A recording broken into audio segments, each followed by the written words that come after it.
Hello everyone, this is my first video of polity prelim series. ठीक है, अब आप लोग पूछेंगे कि मैं ये कैसे पढ़ा रही हूँ। एक्चुअली पढ़ाना नहीं है, सब लोग लक्ष्मीकांत पढ़ते हैं। I know everybody just go through the Laxmikanth, सबके सब पढ़े रहते हैं। आप इसे जितनी बार पढ़ेंगे और क्वेश्चन नहीं सॉल्व करेंगे तो आप कुछ ना कुछ ऐसे कुंडे होंगे जो यूपीएससी की नज़र जिस पे रहती है। आप वो चीज़ ना कैच करना भूल जाएंगे अगर आप क्वेश्चन ही प्रैक्टिस करेंगे। आज लक्ष्मीकांत को किस तरीके से पढ़ना है मैं बताती हूँ अपने इस वीडियो में। आप बेसिक जैसे बुक उठाइए, अपना जैसे रीड करना है आप अपने अंडरलाइन हाईलाइट वगैरह करिए, बट उसके बाद क्वेश्चंस उठाइए और क्वेश्चंस के थ्रू रिवाइज करिए। मेरे साथ साथ ये करिए, you will get a lots of benefit. Let's do it. हम चैप्टर वाइज इसे कंटिन्यू करेंगे। The first question from the Laxmikanth, the chapter was making of the constitution. ठीक है, आप चाहें तो जिन लोगों ने लक्ष्मीकांत को बहुत बार पढ़ रखा है और उन्होंने हाईलाइट कर रखी है तो आप उसे खोल के रख सकते हैं सामने में और देख सकते हैं क्वेश्चंस के थ्रू कि उनकी कितनी रिवीजन हो रही है। The first question is consider the following statement regarding the composition of constituent assembly. ठीक है, there is a 4 option, इसमें हमें देखना है क्या सही क्या गलत है।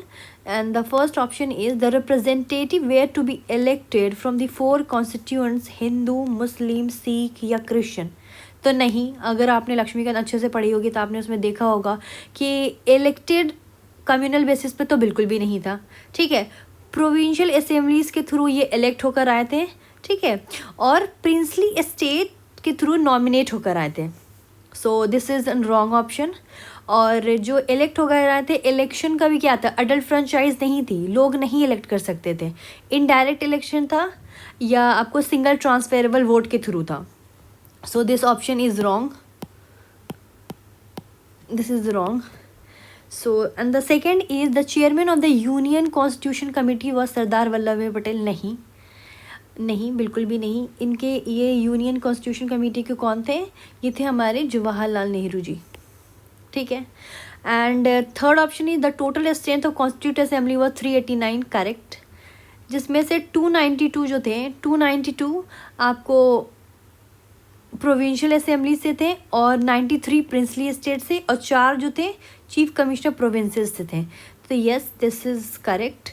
ठीक है, फोर्थ कुंडा यही है, आपने पूरा लाइन बोल दिया एंड फिर यहाँ पर अगर कोई नंबर उसने चेंज कर देता है सो यू हैव टू सी कि किस लाइन पर हमें फोकस करनी है। Fourth option is the drafting committee under the chairmanship of doctor BR Ambedkar consisted of 8 member. ये पूरे लाइन सही है, बट द कुंडा इज़, अगर आपको सही से नहीं याद रहेंगे कि कितने थे तो आप गलत करेंगे। ठीक है, डॉक्टर BR अम्बेडकर जी को मिला के टोटल 7 है। आप इसे कैसे याद रखेंगे आइए मैं बताती हूँ। अम्बेडकर अय्यर मित्रा, अम्बेडकर अय्यर मित्रा मुंशी कृष्णा के साथ माधव सदौला से मिले। अम्बेडकर अय्यर मित्रा मुंशी कृष्ण के साथ माधव सदौला से मिले। तो अय्यर मित्रा मुंशी कृष्णा माधव सदौला, ये लोग मिला के ये टोटल कितने थे, ये 7 मेंबर थे ड्राफ्टिंग कमेटी के। उससे पहले मैं ये बनाना चाहती हूँ, आप यहीं पर साथ साथ रिवाइज करते चाहिए कि कमेटी में जवाहरलाल नेहरू किस किस चीज़ के कमेटी के मेंबर थे। तो आप याद करिएगा, यूपीएससी देने कौन गए थे, जवाहरलाल नेहरू जी गए थे। ठीक है, तो यूनियन पावर कमेटी के मेंबर कौन थे, जवाहरलाल नेहरू। स्टेट कमेटी जो स्टेटों से निगोशिएट करे उसके थे जवाहरलाल नेहरू। ठीक है, और यूनियन कॉन्स्टिट्यूशन के भी कौन, ये थे जवाहरलाल नेहरू जी थे। ठीक है, राजेंद्र प्रसाद को आप यहीं से रिवाइज कर लीजिए, Sarfaraz is a very common name. तो स्टीयरिंग कमेटी के जो मेंबर थे राजेंद्र प्रसाद जी थे। आपको रूल ऑफ प्रोविंशियल शायद ऐसे कुछ था। ठीक है, and flag and finance committee के भी मेंबर राजेंद्र प्रसाद थे। अब आते एडवाइस देने का काम कौन करते हैं, तो हमारे सरदार वल्लभ भाई पटेल जी। तो एडवाइजरी कमेटी के member specially for the fundamental rights, minorities या ट्राइबल्स के लिए काम कौन थे, सरदार वल्लभ भाई पटेल। ऑफ प्रोविंशियल कमेटी के भी जो चेयरमैन थे वो थे सरदार वल्लभ भाई पटेल। सो आपने यहीं से रिवाइज कर लिया। सो the answer will B of this question is 3 only. ठीक है, next question, which of the following provision of the constitution of India was given immediate effect. तो क्या है क्वेश्चन, इमीडिएट इफेक्ट। तो जाहिर सी बात है ये इनैक्ट हुआ था इस वक्त, हमारे कॉन्स्टिट्यूशन 26 नवंबर 1949 का इनैक्ट हुआ था। तो सबसे पहले क्या होगा, सबसे पहले होगा सिटीजनशिप, सबसे पहले सिटीजनशिप मिलेगी। इमरजेंसी ली गई थी, इमरजेंसी का पहले में कोई काम नहीं था। तो जब हमने 26 जनवरी 1950 को एडॉप्ट कर लिया था, ठीक है, तब हमने इमरजेंसी ली थी, फेडरल सिस्टम्स नहीं स्टार्ट हुआ था। सॉरी हाँ यस ठीक है। तो सिटीजनशिप हो गई थी एंड इलेक्शन हमने देखा, बेशक इनडायरेक्ट इलेक्शन हो बट ये स्टार्ट हो गया था। So the answer will be 1 and 3। Next question is what was the procedure followed for the adoption of constitution of India. क्या क्या प्रोसीजर, तो it was submitted to the people of India for the ratification. नहीं, India के लोगों से कोई भी पूछताछ बिल्कुल नहीं था, देयर वाज नो रेफरेंडम। ठीक है, it was submitted to the governor general for his assent, इसकी कोई ज़रूरत नहीं थी। ठीक है, not required. It was adopted when the interim government approved it. No, not at all. So this is wrong. It was adopted when it received the signature of president and member of the Constituent Assembly. Yes. ठीक है, तो आपने अपने notes में पढ़ा होगा कि signature of president last बार कब किए थे, तो वो 24 जनवरी 1950 को किए थे।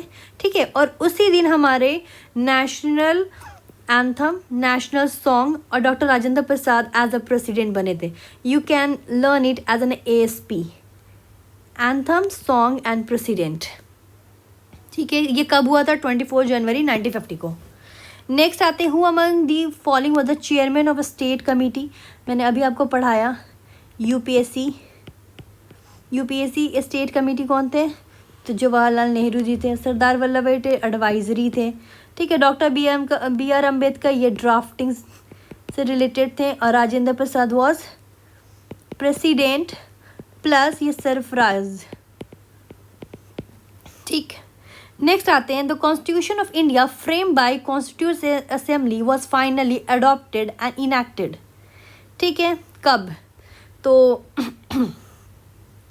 आपको 15 अगस्त को तो हमारे देश को आज़ादी मिली थी। So this is not going to be happen. ठीक है, 26 नवंबर 1949 को हमने इसे अडॉप्ट कर लिया था।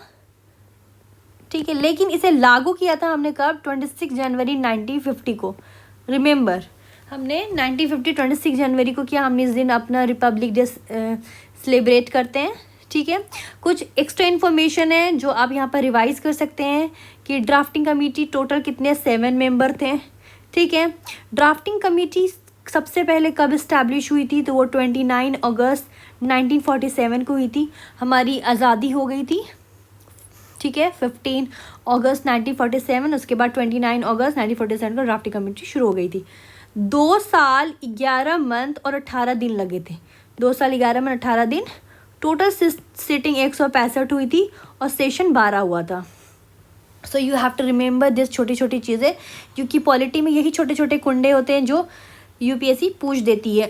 पूरा सेंटेंस पूरा प्रॉपर सेंटेंस देगी, लेकिन एक छोटे से चीज़ बीच में डाल देगी। सो हमें लगता है हम उस टाइम इतने ज़्यादा प्रेशर में होते हैं कि हम कंफ्यूज हो जाते हैं। सो स्टीयरिंग कमेटी मैंने आपको बताया, सरफराज। स्टीयरिंग कमेटी कौन थे, स्टीयरिंग कमेटी हमारे राजेंद्र प्रसाद जी थे। Fundamental right sub committee, fundamental right पर इस सब कमेटी के कौन थे, कृपया कौन करता था फंडामेंटल राइट पे, कृपलानी जी। कृपया करके हमें फंडामेंटल राइट्स सब कमेटी के चेयरमैन बने। ऐसे याद कर लीजिए, फंडामेंटल राइट मिला किसके द्वारा, कृपया के द्वारा। यूनियन कॉन्स्टिट्यूशन कमेटी, इसके हेड कौन थे, जवाहरलाल नेहरू जी थे।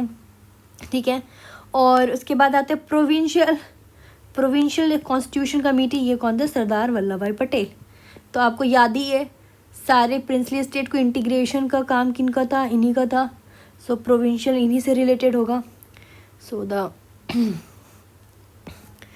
The answer will be steering A का 2 एंड बी का 3। So this is going to be the answer. The member of constitute assembly were, कौन थे? डायरेक्टली इलेक्टेड बाय पीपल, बिल्कुल नहीं शुरू हुआ था। एडल्ट फ्रांचाइज नहीं हुआ था शुरू। Nominated by the governor general, no. Elected by the legislature of various provinces, yes, मैंने आपको बताया था, ठीक है। और प्रिंसली स्टेट से नॉमिनेट होकर आते। So this is going to be the answer. ये तो बिल्कुल भी नहीं था, लॉजिकली बिल्कुल सही नहीं है, ठीक है। Who among the following was the constitutional adviser of the constitute assembly? तो यस, बी आर अम्बेडकर, हमने देखा ये ड्राफ्टिंग कमेटी से रिलेटेड थे। यहीं पर आप रिवाज करते जाइए ऑप्शंस को, ठीक है। के एम मुंशी जी, सॉरी आलसी, मुझे याद नहीं आ रहा यहाँ पे। T Krishnamachari, yes, T Krishnamachari क्या थे ये कृष्णा जी, ये ड्राफ्टिंग कमेटी से रिलेटेड थे, ड्राफ्टिंग कमेटी के मेंबर थे। यहाँ पे आपको कंफ्यूज कर सकता है वीटी और टीटी से, ठीक है।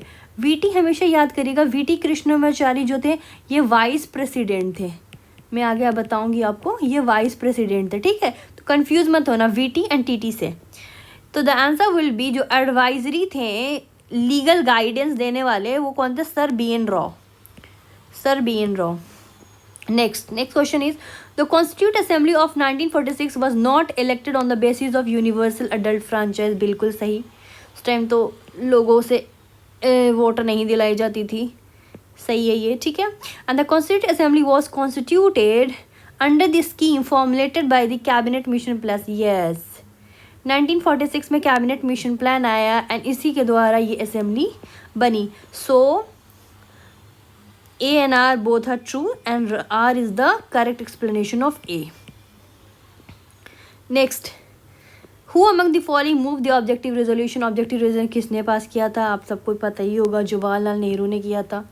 No, he is not. कब किया था? आपने यहीं पर रिवाइज करिए, 13 दिसंबर को किया था इन्होंने 1946 में, ठीक है। और इसको अडॉप्ट कब की गई थी? 22 जनवरी 1947 में, ठीक है। 22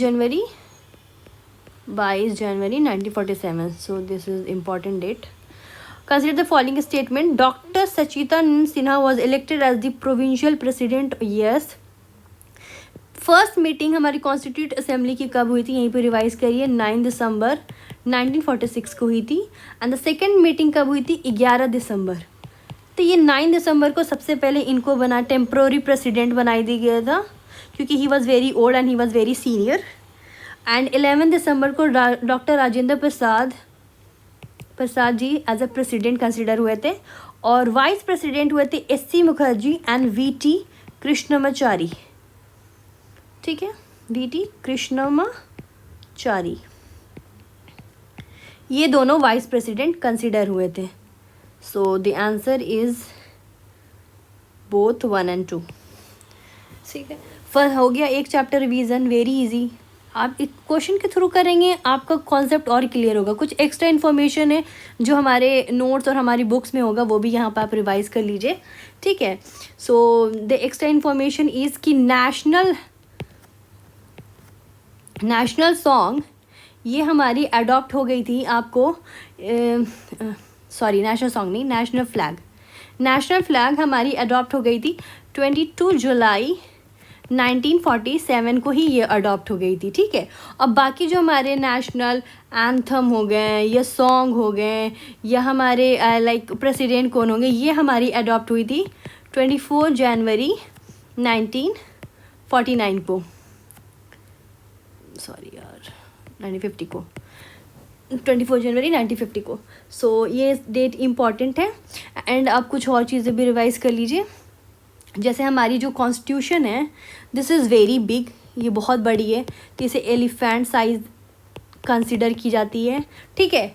इसको जो कैलीग्राफ किया था इसको, वो करने वाले कौन थे? इसे करने वाले थे प्रेम। जो प्रेम से करेगा, याद करिएगा, प्रेम बिहारी नारायण रायज़ादा, ठीक है, प्रेम बिहारी नारायण रायज़ादा। तो जो प्रेम से कैलीग्राफ करेगा, याद कर लेना, प्रेम से। और प्रेम वाले कौन होते हैं? बिहारियों होते हैं, प्रेम से रहने वाले। तो कैलीग्राफी करने वाले थे प्रेम बिहारी नारायण ज़ादा। इन्होंने प्रियम्बल को भी कैलीग्राफी किया था, ठीक है। अब इसको खूबसूरत किसने बनाया था? ब्यूटिफाइड किसने किया था? तो ब्यूटिफाइड करने वाले थे जी Ram Manohar Sinha. Ram was very beautiful, so Ram Manohar Sinha, इन्होंने ब्यूटिफाई किया था, ठीक है।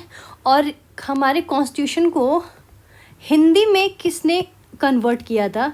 तो वो थे आपको वसंत कृष्णा वैद्या, ठीक है।